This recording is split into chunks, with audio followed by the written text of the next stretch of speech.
పథకం ప్రకారం ఆస్తిని బంగారాన్ని కాజేయడానికి తనను ప్రేమించి పెళ్లి చేసుకుని ఇప్పుడు వేధింపులకు గురిచేస్తున్నాడని వెంకటేశ్వరమ్మ అనే ఓ బాధితురాలు ప్రజా పరిష్కార వేదికలో ఫిర్యాదు చేసిన సంఘటన గుంటూరు జిల్లాలో చోటు చేసుకుంది. గుంటూరు జిల్లా ఆలూరు గ్రామానికి చెందిన పీర్ల పౌల్రాజు ప్రేమ పేరుతో తనను పెళ్లి చేసుకుని ఎలాంటి ఆధారాలు లేకుండా గత 7 సంవత్సరాల నుండి తనతో దాంపత్య జీవితం కొనసాగిస్తున్నాడని, తనకు 7 సంవత్సరాల పాప జన్మించిందని, పాపకు కనీసం ఆధార్ కార్డు కానీ ఎటువంటి ఆధారాలు లేకుండా చేశాడని ఆవేదన వ్యక్తం చేస్తూ జిల్లా ఎస్పీ కార్యాలయంలో నిర్వహించిన ప్రజా పరిష్కార వేదికలో ఫిర్యాదు చేసింది.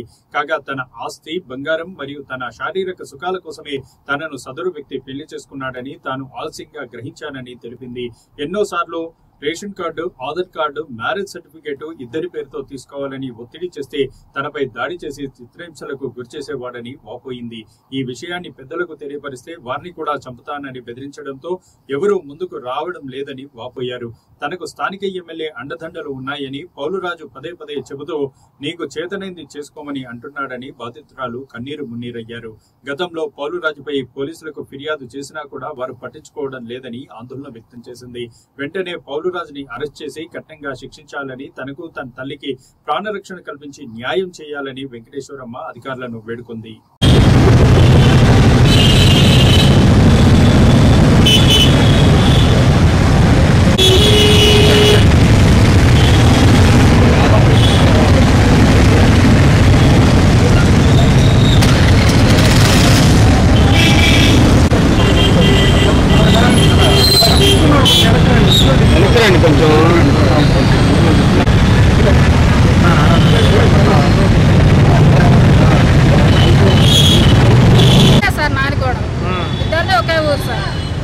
అక్కడే పరిచయమైంది, నన్ను ప్రేమించానని చెప్పేసి మాట్లాడి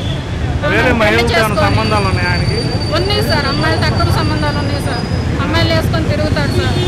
ఇప్పుడు ఊరు మొత్తం తనకు సపోర్ట్ ఉంది సార్. ఇప్పుడు నన్ను బ్యాడ్ చేస్తున్నారు, నన్ను నా తల్లిని బ్యాడ్ చేస్తున్నారు సార్. నా తల్లి ఎక్కడ నా కాపురం తీసిద్దా సార్? ప్రేమించినప్పుడే నా తల్లిదండ్రులు సరే ప్రేమించింది హ్యాపీగా ఉంటే అదే చాలనుకున్నారు సార్. ఈ రోజు మా తల్లి నా కాపురం తీసిన ఊరు మొత్తం అనుకుంటున్నారు సార్. తల్లి ఎక్కడైనా కాపురం తీసిద్దా సార్? ఇప్పుడు నేను వెళ్ళిపోవటం వల్ల మా అమ్మకి నేను భారం అవుతాను కదా సార్. ఏ ఆడపిల్లకు కూడా ఇలాంటి పరిస్థితి రాకూడదు సార్. ఏ తల్లికి కూడా, ఏ ఆడపిల్లకు కూడా ఇట్లాంటి పరిస్థితి రాకూడదు సార్. ప్రేమించానని నన్ను మోసం చేసి నన్ను ఇంత చేసి ఆ పిల్ల కూడా నాకు పుట్టలేదన్న పరిస్థితికి తీసుకొచ్చాడు సార్ నన్ను. రండి రండి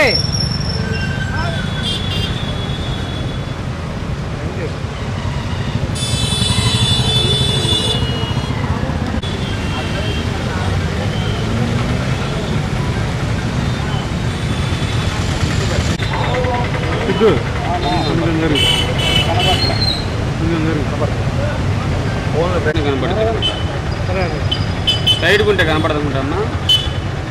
లాస్ట్ ఏమైనా ఇప్పించారా? పేరు వెంకటేశ్వరమ్మ. నా భర్త పేరు పౌల్రాజు. నాది గుంటూరు జిల్లా పొన్నూరు మండలం ఆలూరు గ్రామం నుంచి వచ్చాను. నా 7 సంవత్సరాలు నా పెళ్ళి అయ్యి నా భర్త నన్ను ప్రేమించి పెళ్లి చేసుకున్నాడు. పెళ్లి చేసుకున్న తర్వాత నా తాతగారు నాకు ఇచ్చిన 2 ఎకరాల పొలంలో ఎకరం పొలం అమ్ముకున్నాడు 19 లక్షలకి. నా బంగారం నా పొలము మొత్తం అమ్ముకున్న తర్వాత తను పొలిటికల్లో సగం డబ్బు పెట్టాడు. తర్వాత మిగిలింది తను ఇల్లు కట్టించుకున్నాడు. తర్వాత నాకు ఒక ఆడపిల్ల పుట్టింది. ఆడపిల్లకి 7 సంవత్సరాలు. తను నాకు పెళ్ళి అయిన తర్వాత నీ ఆస్తి కోసమే నేను నిన్ను పెళ్లి చేసుకున్నానని చెప్పేసి అన్నాడు. తర్వాత తన నుంచి నాకు ఎక్కువ కొట్టడం, తిట్టడం ఇట్లాంటి నాది క్యాస్ట్ తక్కువ క్యాస్ట్, యానాది కులం నాది. నా కులం పేరెత్తి తిట్టేవాడు, యానాది లంజ అని చెప్పేసి మాట్లాడేవాడు. నన్ను చాలాసార్లు టార్చర్ చేసేవాడు, ఇంట్లో కొట్టేవాడు, తిట్టేవాడు. తల్లిదండ్రులతో నాకు అసలు కాంటాక్ట్ ఉండేదే కాదు. అక్కల్ని కానీ పెద్దమ్మల్ని కానీ ఎవరిని రానిచ్చేవాడు కాదు. ఇళ్ళ పక్కన వాళ్ళతో మాట్లాడినా కానీ తప్పుగా మాట్లాడేవాడు. ఫ్రెండ్స్ని ఇంటికి తీసుకొచ్చేసి వాళ్ళకి మద్యం సేవించి వాళ్ళతో నాకు అక్ర సంబంధం వేసి కట్టేవాడు. నాతో మంచిగా ఉండేవాడు కాదు. ఎప్పుడు కొట్టడం, తిట్టడం, ఎప్పుడు నేను చంపేసి నేను జైలుకి వెళ్ళిపోతానని చెప్పేసి మాట్లాడేవాడు నన్ను. 5 సంవత్సరాల నుంచి మా అమ్మ నా దగ్గరికి రావటం కూడా లేదు. తర్వాత ఏం జరిగిందంటే నా వాళ్ళతో మాట్లాడుకోవటం కూడా నేను దొంగచాటుగా మాట్లాడుకునేదాన్ని. తను ఫోన్ నుంచి ఫోన్ చేసి ఇస్తే కాల్ రికార్డింగ్ పెట్టేవాడు, లేదా స్పీకర్ ఆన్ చేస్తాను ముందే నేను మాట్లాడేదాన్ని. అట్లా చేసేవాడు నన్ను. నేను ఇంట్లో నుంచి రావడానికి కారణం ఏంటంటే నా ఉన్న ఎకరం పొలం కూడా అమ్మేసాయి, నువ్వు అమ్మితేనే ఇంట్లో ఉండు, లేకపోతే నాకు అవసరం లేదు, ఆ పిల్ల కూడా నాకు పుట్టలేదు, నా పిల్ల కాదు అని చెప్పేసి మాట్లాడేవాడు. నన్ను ఎకరం పొలం నేను అమ్మనని చెప్పేసి మాట్లాడితే నన్ను కత్తి తీసుకొని చంపడానికి నైట్ టైం నన్ను నా మీద ఎక్కి కూర్చున్నాడు, గొంతు మీద అడిగేసి తొక్కేవాడు. తొక్కుతుంటే నేను ఆ టైంలో నేను తప్పించుకొని నా పిల్లని కూడా నేను తీసుకొచ్చుకునే పరిస్థితిలో కూడా లేదు. నా పిల్లని తన దగ్గరే వదిలేసి వచ్చేసాను, నా పిల్లని అక్కడే వదిలేసి వచ్చాను. తన దగ్గర నా పిల్ల ఉండటం రక్షణ కాదు, నా పిల్లని నాకు ఇప్పించండి. తను ఒక ఎమ్మెల్యే గారితో బాగా తిరుగుతూ ఉంటాడు, తిరుగుతూ ఎమ్మెల్యే గారికి నేను ఒక రైట్ హ్యాండ్ అని చెప్పేసి చెప్పుకుంటున్నాడు. ఎమ్మెల్యే గారి రైట్ హ్యాండ్ అవునా కాదు నాకైతే తెలియదు, కానీ ఆయన పేరు చెప్పుకొని అందరినీ బెదిరిస్తున్నాడు. నన్ను చంపేస్తాను అంటున్నాడు. నా అమ్మని, మా అక్కల్ని, మా పెద్దమ్మ వాళ్ళందరినీ ఎవరిని కూడా బతకనివ్వను అంటున్నాడు. నాకు ఎవరైతే సపోర్ట్ చేస్తున్నారో వాళ్ళందరినీ చంపేస్తాను అంటున్నాడు. సార్ పొన్నూరు ధూళిపాల నరేంద్ర కుమార్ గారు సార్. ఆయన చెప్పాడో లేదో, ఆయన సపోర్ట్ ఉందో లేదో మాకైతే తెలియదు సార్. పెద్దవాళ్ళతో నాకు పగలు లేవు, శత్రుత్వాలు ఏమీ లేవు సార్. కానీ తను మాత్రం అతని పేరు చెప్పుకొని నన్ను బెదిరిస్తున్నాడు. నేను ఎక్కడ ఏ పోలీస్ స్టేషన్కి వెళ్ళటానికి కూడా నాకు ఛాన్స్ లేకుండా చేస్తున్నాడు సార్. ఇవన్నీ ఎందుకు కేవలం నా ఎకరం పొలం కోసమే, ఇవన్నీ నా కోసం అయితే కాదు సార్.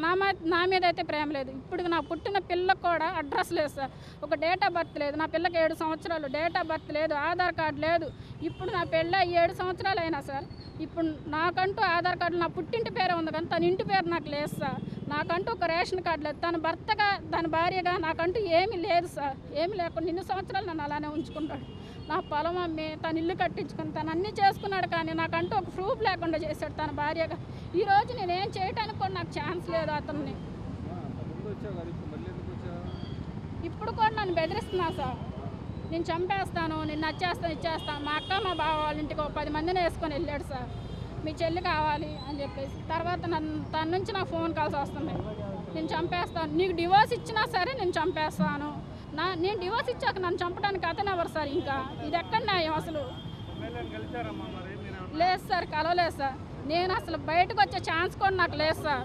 తను కనిపిస్తే చంపేస్తాను. చంపేసిన తర్వాత ఎవరిని కలిసినా ఎవరు నా ప్రాణం పోస్తారు సార్? నాకు ఎవరు న్యాయం చేయట్లేదు సార్. నేను ఎస్పీ ఆఫీస్కి 3వ సార్ ఇది రావటం. మీరందరూ నాకు న్యాయం చేయండి, పోలీసులను సహాయం కోరుతున్నాను. ఎమ్మెల్యే గారు అన్నారో లేదో, ఏమంటున్నారో తెలియదు, ఆయన పేరు చెప్పుకొని నన్ను బాగా బెదిరిస్తున్నాడు సార్. ఎమ్మెల్యే గారు నేనున్నాను, నువ్వేమైనా చెయ్యి అని చెప్పేసి మాట్లాడుతున్నారంట. ఆయన అన్నారో లేదో పెద్ద ఆయన, ఇవన్నీ నాకు తెలియదు, అతను మాట్లాడుతున్నాడు ఇవన్నీ. తన నుంచి నాకు రక్షణ కావాలి సార్. నా పాపని నాకు ఇప్పించండి. అమ్మలేదు సార్, తనకి తండ్రి ఉన్నాడు, తనకి తండ్రి ఉన్నాడు సార్, తల్లి లేదు. వాళ్ళ తండ్రి కూడా నా మీద ఇట్లానే మాట్లాడుతున్నారు సార్. నా ఎకరం పొలము ఎట్లా అమ్ముకునిద్దో మేము చూస్తామన్నాను. అది వాళ్ళ ఆస్తి కాదు సార్, ఇది నా ఆస్తి, మా తాత నాకు ఇచ్చిన ఆస్తి. అది నేను ఎట్లా అమ్ముకునిద్దో, ఎట్లా తిరిగిద్దో, ఎట్లా బతికిద్దో మేము చూస్తాం. మేము చంపి మేము జైలుకి వెళ్తాం, అది మాకేం పెద్ద లెక్కేం కాదు. ఏ పోలీసులైనా మాకు ఫేవర్గా ఉన్నారని చెప్పేసి మాట్లాడుతున్నారు సార్ వాళ్ళందరూ. వాళ్ళందరినీ వేసుకొని మా అక్క ఇంటికి వచ్చారు సార్ గొడవ ఆడటానికి. నేను ఎవ్వరికి కనిపించకుండా నేను ఎక్కడో అండర్ గ్రౌండ్లో బతుకుతున్నాను సార్. నాకు అన్ని దాంకునే బతికే వచ్చింది సార్. ఇప్పుడు నాకు నేను ఏమైనా కోర్టులో చూసుకుంటాను అనుకోండి నేను చెప్పాను సార్, అయినా సరే నన్ను వదిలిపెడతలేదు. నాకు ఫోన్ కాల్స్, మెసేజ్లు, ఆ అక్క వాళ్ళ ఇంటికి తీసుకొచ్చి జనాన్ని బెదిరించడం, అక్క వాళ్ళకి ఫోన్లు చేయటం, ఇవన్నీ చేస్తున్నాడు సార్.